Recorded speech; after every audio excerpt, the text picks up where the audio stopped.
जय हिंद साथियों, आप सभी का स्वागत करता हूं आप सभी के अपने YouTube channel smart study DS पर। साथियों, आज के इस सेशन में हम लोग पूरे YouTube पर यूपी ट्रिपल एससी एग्जाम की सबसे शानदार और वीडियो लेकर आए हैं, क्योंकि आज के इस सेशन में मैंने सभी इंपॉर्टेंट टॉपिक्स के सभी प्रश्नों को कवर अप किया है।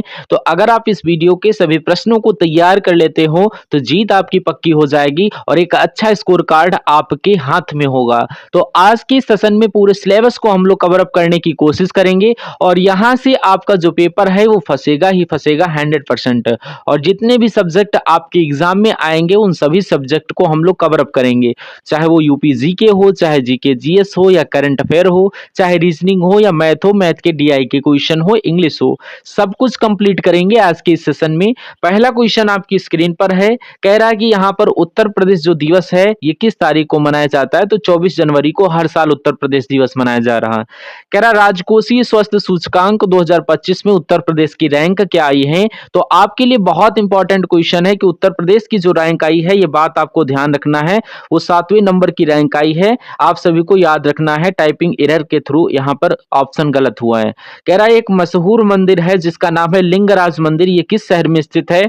तो ये आपका भुवनेश्वर में स्थित है। राइट आंसर जिनका ऑप्शन नंबर बी के साथ है करेक्ट हो जाता है। अगर आपसे पूछ लिया जाए यहाँ पर तट मंदिर, अगर आपसे पूछ लिया जाए तो यहाँ पर महाबलीपुरम लगा देना। लिंग मंदिर जो पूछ ले तो भुवनेश्वर में है, और तट मंदिर ये आपका महाबलीपुरम आप लोग लगाइएगा। साथियों, आपके पास समय बहुत कम, इसलिए प्रश्नों के माध्यम से मैं आपकी क्लास को कंप्लीट करवाऊंगा और सारे इंपॉर्टेंट क्वेश्चन देखेंगे सिलेक्टेड 1 बाय 1। अगर आपसे पूछ लिया जाए पेपारा वन्य जीव अभ्यारण्य किस राज्य में स्थित है, तो ये आपका केरल में स्थित है। राइट आंसर जिनका केरल के साथ है बिल्कुल सही हो जाता है। अगर आपसे पूछ लिया जाए बुक्सा राष्ट्रीय उद्यान ये कहां पर स्थित है, तो ये पश्चिम बंगाल में स्थित है। Right answer option number D के साथ जाना चाहिए। कह रहा उत्तर प्रदेश के ब्रज क्षेत्र में निम्नलिखित में से कौन सा नृत्य किया जाता है। तो चरकुला नृत्य ये उत्तर प्रदेश के ब्रज क्षेत्र में किया जाता है। उसके बाद अगला क्वेश्चन अगर आपसे पूछ लिया जाए कि गुजरी महल कहां पर स्थित है, तो गा से गुजरी और गा से हो जाता है ग्वालियर, यानी कि गुजरी महल ये आपका ग्वालियर में स्थित है। अगला क्वेश्चन है, कह रहा है यहाँ पर मानव सभ्यता के विकास की कहानी दर्शाने वाले देश का सबसे बड़ा संग्रहालय यानी इंदिरा गांधी मानव संग्रहालय ये कहां पर स्थित है। तो आपको मालूम होना चाहिए भोपाल में स्थित है। कहां पर ये इंदिरा गांधी मानव संग्रहालय ये कहां पर स्थित है, भोपाल में स्थित है। अगर आपसे पूछ लिया जाए यहाँ पर कि ये जो मनिका बत्रा है ये किस खेल से जुड़ी हुई है, क्वेश्चन आपके लिए है एचडब्ल्यू के लिए बताइए। अगला क्वेश्चन आपकी स्क्रीन पर देखिए और राइट आंसर बताने की कोशिश करिए। तो मनिका बत्रा वाला क्वेश्चन आप लोग क्या करोगे, कमेंट बॉक्स में उसका राइट आंसर बताओगे। अगला क्वेश्चन कह रहा है क्या कि यहाँ पर 1 करोड़ से अधिक पंजीकृत शेयर बाजार निवेशक वाला दूसरा राज्य कौन सा बन गया है। क्वेश्चन इंपॉर्टेंट है, ध्यान पूर्वक देखिए और आप लोग राइट आंसर बताने की कोशिश करिए। अगर यहाँ पर एक क्वेश्चन और मैं आपसे पूछ लेता हूं, अगर यहाँ पर विजय अमृत राय जो ये खिलाड़ी हैं, भारतीय खिलाड़ी, ये किस खेल से संबंधित अगर आ जाए तो आप लोग बताइए राइट आंसर क्या होगा। 1 करोड़ से अधिक पंजीकृत शेयर बाजार वाला निवेशक वाला दूसरा राज्य अपना उत्तर प्रदेश बना है। आप सभी को याद रखना है, इस वीडियो में मैंने उत्तर प्रदेश की करंट अफेयर को भी कवर अप किया है, इसलिए बहुत ध्यान से इन सभी क्वेश्चंस को देखिएगा। यहां से पक्का इन सभी सवालों की बौछार आप सभी को देखने को मिलेगी। अब यहां पर कह रहा है, अगर आपसे यहाँ पर 23 मार्च को किसके शहीद होने की याद में शहीद दिवस मनाया जाता है, तो भगत सिंह और राजगुरु एवं सुखदेव, याद रखिएगा। अगला क्वेश्चन देखिए, अगर आपने इस वीडियो को अभी तक लाइक नहीं किया है तो वीडियो को लाइक कर दीजिए और हमारे चैनल स्मार्ट स्टडी डीएस पर नए हैं तो इसको जरूर सब्सक्राइब करके रखिएगा, क्योंकि शाम को बहुत ही इंपॉर्टेंट क्वेश्चन की सीरीज आने वाली है। अगर राष्ट्रीय हथकरघा दिवस की बात करें तो ये कब मनाया जाता है, इसका राइट आंसर बताओ क्या होगा, किस ऑप्शन के साथ जाना चाहिए। तो यहाँ पर राष्ट्रीय हथकरघा दिवस अगर आपसे पूछ ले तो ये आपका right answer option number C के साथ जाना चाहिए। अगर 7 अगस्त के साथ है तो बिल्कुल सही है। कह रहा किस राज्य में रक्षाबंधन को वृक्ष सुरक्षा दिवस के रूप में मनाया जाता है। इंपॉर्टेंट क्वेश्चन है, मैंने टाइप नहीं करवाया है, आप सभी से ओरल है, तो आप सभी लोग बताइए राइट आंसर किस ऑप्शन के साथ जाना चाहिए। साथियों, अगर आपने अभी तक हमारे चैनल को सब्सक्राइब नहीं किया है तो इसको सब्सक्राइब करिए, क्योंकि आपके एग्जाम के पॉइंट ऑफ व्यू से सभी इंपॉर्टेंट क्वेश्चन यहाँ पर मैं लेकर आया हूं और ये आपके सभी इंपॉर्टेंट क्वेश्चन है और जो सेलेक्टेड क्वेश्चन है वही मैंने यहाँ पर लेकर आया हूं। तो यहाँ पर हम लोग क्वेश्चन की तरफ चल रहे हैं। कह रहा भारत में पशुपालन एवं कृषि के प्राचीनतम साक्ष्य प्राप्त जो हुए हैं वो कहाँ से प्राप्त हुए हैं? अंजरा से, दमसद्दात से या किला गुल मोहम्मद से, मेहरगढ़ से? तो आपका जवाब यहाँ पर जो होना चाहिए वो मेहरगढ़ होना चाहिए। अगला देखिए, कह रहा है यहाँ पर कि आपका कृष्णदेव राय के शासनकाल में अष्टदिग्गज किसे कहा जाता था? इंपॉर्टेंट क्वेश्चन है और आप सभी लोग यहाँ पर इसको स्टार लगा करके रखिए कि कृष्णदेव राय के शासनकाल में जो अष्टदिग्गज किसे कहा जाता था। तो आपको मालूम होना चाहिए कि अगर मैं बात करूं कृष्णदेव राय के शासनकाल में अष्टदिग्गज तो 8 मंत्रियों वाली परिषद को, विजयनगर साम्राज्य के 8 वीरों को या तेलुगु भाषा के 8 महाविद्वानों व कवियों को। बिल्कुल राइट आंसर आपका जो जाना चाहिए वो ऑप्शन नंबर सी के साथ जाना चाहिए। अगर आपसे पूछ लिया जाए कि कृष्णदेव राय ने आमुक्तमाल्यद नामक ग्रंथ की रचना जो की थी ये तेलुगु भाषा में की थी। इंपॉर्टेंट क्वेश्चन है, स्टार लगा करके रखिएगा। राइट आंसर जिनका ये है बिल्कुल करेक्ट हो जाता है। अगला क्वेश्चन आपकी स्क्रीन पर आपसे पूछा जा रहा, बहुत ध्यान से देखिए इस क्वेश्चन को। कह रहे जलियांवाला बाग हत्याकांड के बारे में इनमें से कौन सा कथन सही है? पहला, दूसरा, तीसरा। इन तीनों कथनों में से बताइए कौन सा सही है कौन सा गलत। कह रहा जलियांवाला बाग में सेना ने निहत्थी भीड़ पर गोली चलाई थी, ये बात बिल्कुल सही है। सेना जनरल डायर की कमान के अधीन थी, ये बात भी बिल्कुल सही। जो सेना ने गोलियां चलवाई थी, जो सेना ने गोलियां चलाई थी वो जनरल डायर के कमान के अधीन थी और गोली चलाने से पहले सेना ने लोगों को किसी तरह की चेतावनी नहीं दी थी, ये बात भी बिल्कुल सही है। यानी कि यहाँ पर तीनों कथन बिल्कुल सही है और ऐसा ऑप्शन नंबर सी में लिखा हुआ है। अगला क्वेश्चन यहाँ पर देखिए क्या कह रहा है कि गोल्डन सिटी के नाम से किस शहर को जाना जाता है? तो जैसलमेर को कहा जाता है गोल्डन सिटी। अगर आपसे पूछ लिया जाए क्या कि सुरहाताल पश्चिम बिहार ये कहाँ पर स्थित है? तो ये उत्तर प्रदेश के बलिया में स्थित है सुरहाताल पश्चिम बिहार। अगला क्वेश्चन कह रहा मिस्र की जो नील नदी है विश्व की क्या सबसे चौड़ी नदी है? तो चौड़ी नदी तो है नहीं, सबसे गहरी नदी। ये विश्व की सबसे लंबी नदी है, ये होना चाहिए। ऐसा आपका ऑप्शन नंबर सी में लिखा हुआ है। अगला क्वेश्चन देखिए, जिनका भी आंसर यहाँ पर ऑप्शन नंबर सी है तो बिल्कुल करेक्ट है। कह रहा लिखित संविधान का प्रारंभ किस देश में हुआ था? तो ये काम साथियों अमेरिका से स्टार्ट हुआ था। लिखित संविधान का प्रारंभ अमेरिका में हुआ था। राइट आंसर डी के साथ। कह रहा भारत के संविधान में उद्देशिका का विचार कहां से लिया गया है?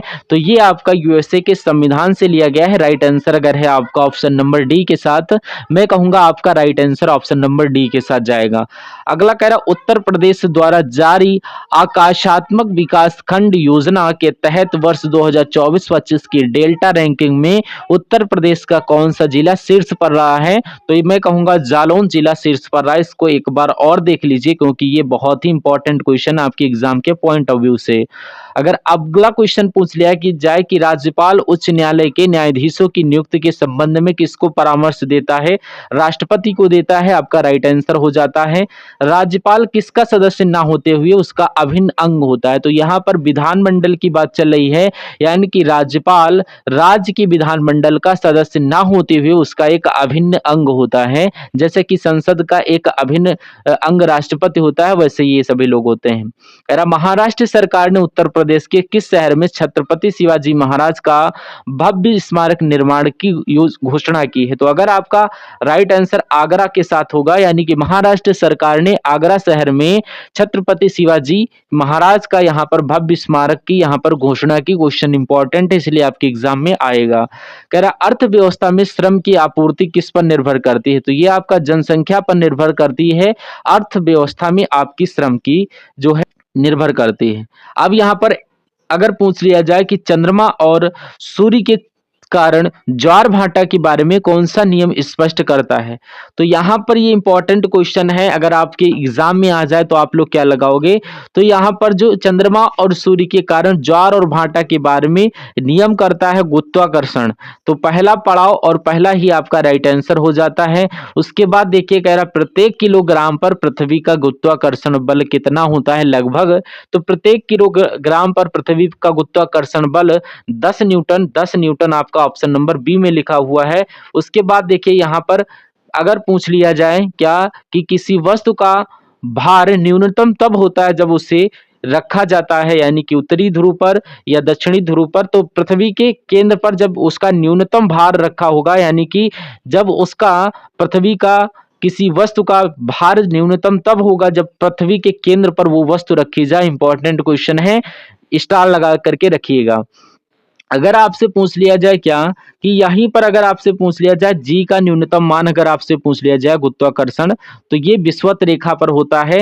ये भी आपका बहुत इंपॉर्टेंट क्वेश्चन है, सारे के सारे टॉप लेवल के क्वेश्चन है। कह रहा उत्तर प्रदेश के किस जिले में सबसे कम वन क्षेत्र है? तो अगर संत रविदास नगर की बात किया जाए तो यहाँ पर सबसे कम वन क्षेत्र है, वनों का क्षेत्रफल सबसे कम संत रविदास नगर में है। अगर पूछ लिया जाए यहाँ पर रजत को दीर्घ दृष्टि दोष है, उसकी दृष्टि को सही करने के लिए नेत्र विशेषज्ञ उसे किस प्रकार के लेंस की सलाह देगा? तो क्या आपका राइट आंसर होगा? देखिए दीर्घ दृष्टि दोष है ना, तो यहाँ पर आप सभी को देखना है कि रजत को कौन सा दृष्टि दोष है, वो दीर्घ दृष्टि दोष है। तो यहाँ पर उसकी दृष्टि को सही करने के लिए नेत्र विशेषज्ञ यानी कि जो डॉक्टर है उसको किस प्रकार का लेंस की सलाह देना चाहिए या किस प्रकार का लेंस देगा वो। तो यहाँ पर आप सभी लोग देखिए और राइट आंसर बताने की कोशिश करिए। आपके पास 5 सेकंड का टाइम है, आप सभी लोग देखिए और राइट आंसर बताने की कोशिश करिए। तो यहाँ पर लेंस की सलाह, तो क्या आपका राइट आंसर होगा? देखिए दीर्घ दृष्टि दोष है ना, तो यहाँ पर उसको उत्तल लेंस का यहाँ पर सलाह देगा। आंसर आपका डी हो जाएगा। अगर उसको निकट दृष्टि दोष होता तो कौन से लेंस के बारे में कहता, ये आप लोग एक बार मुझे कमेंट बॉक्स के सेशन में बताइए।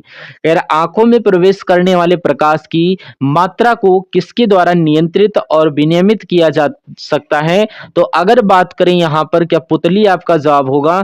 बिल्कुल सही। अगर आपके एग्जाम में क्वेश्चन आता है तो पुतली आपका राइट आंसर हो जाएगा। कह रहा रेडॉन के बारे में निम्नलिखित में से कौन सा कथन असत्य है? अगर यहाँ पर पूछ लिया जाए कि रेडॉन के बारे में निम्नलिखित में से कौन सा कथन असत्य है, तो यहाँ पर रेडॉन गैस का रंग हरा होता है, नहीं। ये रेडॉन एक प्राकृतिक रूप से प्राप्त रेडियोधर्मी गैस है, बिल्कुल सही बात है। और रेडॉन गैस यहाँ पर अक्रिय होती है। तो इसमें से जो गलत कथन है वो ए वाला गलत है, इसलिए right answer option number A के साथ जाएगा। अगला देखिए यहाँ पर पृथ्वी का वायुमंडल मुख्य रूप से किन दो गैसों से मिलकर बना है? तो मैं कहूंगा यहाँ पर नाइट्रोजन और ऑक्सीजन से मिलकर बना है पृथ्वी का वायुमंडल। सबसे ज्यादा नाइट्रोजन होती है, दूसरे नंबर पर फिर ऑक्सीजन होती है। उसके बाद अगला क्वेश्चन है, कह रहा है क्या Uttar Pradesh national trade show के तीसरे संस्करण का आयोजन 25 से 29 सितंबर 2025 का है, कहां पर किया जाएगा? तो ये ग्रेटर नोएडा में किया जाता है। ग्रेटर नोएडा आपके इस सवाल का बिल्कुल सही जवाब हो जाएगा। अब आपके सामने साथियों रीजनिंग के क्वेश्चन स्टार्ट हो चुके हैं। सभी के सभी यहाँ पर रीजनिंग के टॉप लेवल के क्वेश्चन होंगे और लगभग यहाँ पर 5 सवाल देखेंगे। आप चेक करिएगा अगर ये सवाल आपके एग्जाम में आते हैं तो आपका स्कोर कितना रहता है। बहुत शानदार सवाल है। देखिए पहला सवाल रीजनिंग का है कि MUSICSZWLE लिखा जाता है तो CANOE को क्या लिखा जाएगा? अब देखिए यहाँ पर अगर हम लोग बात करें, देखिए साथियों एम देखिए आपका जो होता है मैं लिख देता हूँ। एम आपका 13 पर होता है, यू आपका 21 पर होता है, एस आपका 19 पर होता है, आई 9 पर होता है, सी 3 पर होता है। उसी प्रकार एस की बात करें तो ये 19 पर, जेड आपका 26 पर, डब्ल्यू 23 पर और उसी प्रकार एल 12 पर और ई आपका 5 पर होता है। इतनी बात क्लियर होगी। अब अगर बात करें ये 13 से 19 हुआ यानी कि यहाँ पर 6 बढ़ाया गया है और ये यहाँ पर 21 से 26 हुआ है, यहाँ पर 5 बढ़ाया गया है। ये 19 से 23 हुआ है, यहाँ पर कितना बढ़ाया गया है? यहाँ पर 4 बढ़ाया गया है। और ये 9 से 12 हुआ, यहाँ पर 3 बढ़ाया गया है। और ये 3 से 5 हुआ तो यहाँ पर 2 बढ़ाया गया है। यानी कि 6 5 4 3 2 ऐसे करके बढ़ाया जा रहा है। तो हम लोग यहाँ पर बहुत आराम से C3 पर होता है, 6 बढ़ाएंगे तो यहाँ पर आई आ जाएगा। और ए में 5 बढ़ाओगे तो कितना यहाँ पर आ जाना चाहिए? एफ आ जाना चाहिए। तो आई और एफ कहाँ पर लिखा है? एक यहाँ पर लिखा है, एक यहाँ पर लिखा है। एन में आपको कितना बढ़ाना है? 4 बढ़ाना है तो 14 पर होता है या 18 पर यहाँ पर आर हो जाएगा। यहाँ पर भी आर है, कोई दिक्कत नहीं है। उसके बाद आपके पास है ओ में आपको कितना बढ़ाना है? 3। ओ में 3 बढ़ाओगे तो कितना हो जाएगा? आप लोग बताइए। ओ में 3 बढ़ाओगे तो आपके पास हो जाएगा 18 पर तो आर आया। अब यहाँ पर आर, यहाँ पर भी कोई दिक्कत नहीं है। अब ओ में आपको 3 बढ़ाना है यानी कि इसमें 3 बढ़ाओगे तब भी आपका आर ही आएगा। तो IFRR ये आपका ऑप्शन नंबर सी में लिखा हुआ है। तो ये आपके सवाल का बिल्कुल सही और सटीक जवाब हो जाएगा। नेक्स्ट नंबर का सवाल आपकी स्क्रीन पर नंबर सीरीज का ये सवाल है। देखिए आपसे कहा जा रहा है, देखिए सबसे पहले क्या है? 3 है, उसके बाद 15 है, उसके बाद 35 है, उसके बाद 63 है, उसके बीच में यहाँ पर क्या आएगा? उसके बाद 143 ही आना चाहिए। तो यहाँ पर नंबर सीरीज वाले सवाल को देखिए और बताइए। देखिए ये 3 से 15 यानी कि एकदम से बहुत ज़्यादा हो रहा है, लेकिन यहाँ पर एक चीज़ आपको नज़र आ रही होगी कि ये यहाँ पर हम 16 मान लें और ये हम 36 मान लें और ये 64 मान लें और ये 4 मान लें, तो ये किसी न किसी संख्या का स्क्वायर लग रहा है। जैसे कि अगर बात करें 2 के स्क्वायर में 1 घटा दें तो ये 3 बन जाएगा। उसी प्रकार 4 के स्क्वायर में 1 घटा दें तो यहाँ पर ये 15 बन जाएगा। 6 के स्क्वायर जो कि 36 होता है, 1 घटा दें तो ये 35 बन जाएगा। उसी प्रकार ये आपका 8 और 8 के स्क्वायर में अगर 1 घटा दें तो हमारे पास 63 बन जाएगा। यानी कि 2, 4, 6, 8 यहाँ पर 10 आना चाहिए। तो 10 के स्क्वायर में हम 1 घटा दें तो हमारे पास 1 यानी कि 99 बच जाएगा। और फिर यहाँ पर 12, 12 के स्क्वायर में ये घटा दें तो 144 होता है 12 का स्क्वायर, तो ये घटाएंगे 143 हो जाएगा। यानी हमारे इस खाली जगह में यहाँ पर 99 आंसर आएगा और 99 जिनका आंसर है, मैं कह सकता हूँ आंसर आपका बिल्कुल सही और करेक्ट हो जाएगा। भाई बहुत बढ़िया, वेरी गुड क्लास। अगले नंबर का सवाल आपकी स्क्रीन पर है। अब देखिए यहाँ पर फिर एक नंबर सीरीज वाला सवाल है। यहाँ पर 2 दिया गया है, 10 दिया गया है, 30 है और 68 दिया गया है और अगला नंबर आपसे पूछा जा रहा है, बताइए। तो 2 दिया गया है, 10 दिया गया है, 30 दिया गया है और यहाँ पर 68 दिया गया है और अगला नंबर आपसे यहाँ पर पूछा जा रहा है। अगर हम यहाँ पर एक काम कर सकते हैं, देखिए अगर हम इसको मान लेते हैं साथियों 2 का क्यूब, और 2 का क्यूब कितना होता है 8, और इसमें प्लस कर देते हैं 2 तो ये 10 हो जाएगा। उसी प्रकार 3 का क्यूब कितना होता है 27 होता है, इसमें प्लस 3 कर दें तो 30 हो जाएगा। उसी प्रकार 4 का क्यूब क्या होता है 64 होता है, अगर इसमें हम प्लस 4 कर दें तो यहाँ पर 68 हो जाएगा। यानी कि 5 का क्यूब होता है 125, उसमें हमें 5 जोड़ना पड़ेगा यानी कि यहाँ पर 130 आ जाएगा। तो इस प्रकार आपका जो आंसर जाएगा ऑप्शन नंबर सी यानी कि 130 के साथ जाना चाहिए। अगर हम बात करें 2 कैसे बना, 1 का क्यूब में 1 जोड़ोगे तो यहाँ पर 2 बन जाएगा। तो जिनका आंसर ऑप्शन नंबर सी के साथ है तो आंसर आपका बिल्कुल करेक्ट हो जाएगा। भाई बहुत बढ़िया, वेरी गुड क्लास। यहाँ पर है तो ये आपका ऊपर है तो उत्तर हो जाएगा, और ये आपका पूर्व हो जाएगा, और ये आपका यहाँ पर पश्चिम हो जाएगा, और ये आपका पश्चिम, और ये यहाँ पर दक्षिण। यहाँ पर कह रहा है एक व्यक्ति पूर्व की दिशा में 50 मीटर चलता है। अगर यहाँ पर बात करें, यहाँ पर सिर्फ और सिर्फ आपसे दिशा पूछी गई, क्या पूछी गई है, दिशा पूछी गई है। तो हमें इसके बारे में देखना है कि 50 मीटर 45 मीटर देखे या ना देखे, कोई फर्क नहीं पड़ता है। हमें दूसरा तरीका मैं आपको बता देता हूँ। एक व्यक्ति पूर्व की दिशा में वो 50 मीटर चलता है तो पूर्व की दिशा में चलता है, ठीक। उसके बाद बाएं 40 मीटर चलता है, फिर दाएं चलता है। एक बार अगर वो बाएं मुड़ेगा फिर वो दाएं मुड़ेगा, तो यानी कि वो उसी जगह पर जा रहा है, यानी कि पूर्व में ही जा रहा है, क्योंकि बाएं मुड़ा फिर दाएं मुड़ा देगी तो यहाँ पर पूर्व में। उसके बाद फिर वो बाएं मुड़कर वो दाएं मुड़ जाता है, तो बाएं से दाएं कैंसिल हो जाएगा, यानी कि अभी भी वो पूर्व में ही जा रहा है। और अंत में वो बाएं मुड़ता है, यानी कि अंत में वो बाएं मुड़ाया और सीधा चलता जाता है। तो अब बताइए वो किस दिशा में है, तो अब वो ऊपर की दिशा में, और ऊपर की दिशा उत्तर होती है, यानी आपके सवाल का जवाब उत्तर हो जाएगा। जिनका आंसर ऑप्शन नंबर डी है तो बिल्कुल करेक्ट हो जाएगा। भाई बहुत बढ़िया, वेरी गुड क्लास। साथियों लाइक नहीं किया तो इसको लाइक कर दीजिए इस वीडियो को, और चैनल पर अगर नए हैं तो चैनल को भी आप लोग तुरंत सब्सक्राइब करिए। ये सवाल बहुत शानदार है। अगर आपको कैसा भी ऐसा क्वेश्चन दिखाई दे तो आपको ऐसे करना है। देखिए ई से जी हुआ है, और ये डी से क्या हुआ है, ई से जी हुआ है, और जी से एम हुआ है, एम से ओ हुआ है, ओ से पी हुआ है, ओ से यू हुआ है। अब देखिए ई होता है 5 पर, जी होता है 7 पर, एम होता है 13 पर। सबसे पहले इसमें 2 बढ़ाया गया है, यहाँ पर 2, और यहाँ पर m हुआ है, फिर यहाँ पर 6 बढ़ाया गया है, m से o हुआ है, फिर 2 बढ़ाया गया है, और o से u हुआ है, फिर 6 बढ़ा दिया गया।